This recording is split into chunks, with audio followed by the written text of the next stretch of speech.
Hey, today is day 3 of our Advent series. And in our Advent series, we've been looking at key words. And so today's key word is favor, as in unmerited favor, as in grace.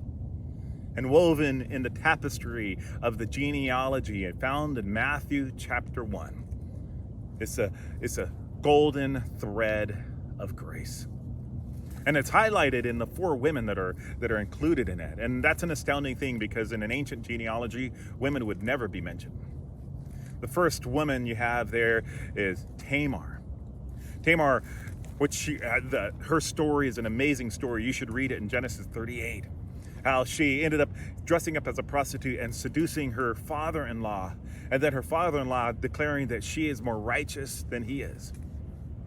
And then there's Rahab the prostitute. Although she shouldn't be called the prostitute, she should be called the woman of faith.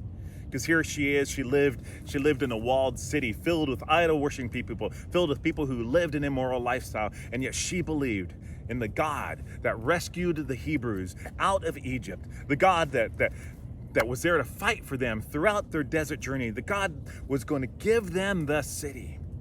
And she had tremendous faith, so much faith that she hid the spies and she believed in them, and she threw out the red ribbon out of her window because she believed that God was capable of saving him.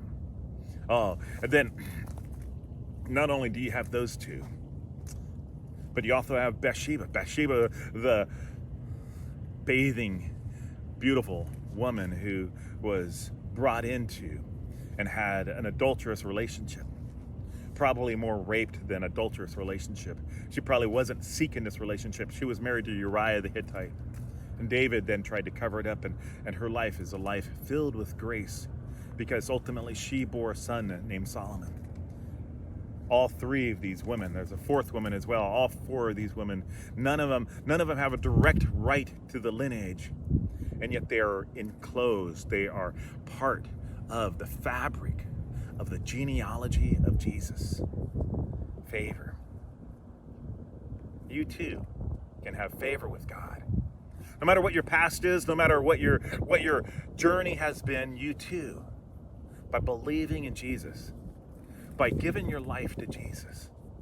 Who knows what you've done in the past, but I know that you can be intertwined into the fabric of God's creative and redemptive work by trusting Jesus and becoming an extension of his genealogy to the world today. So day 3, think through how you can fit in.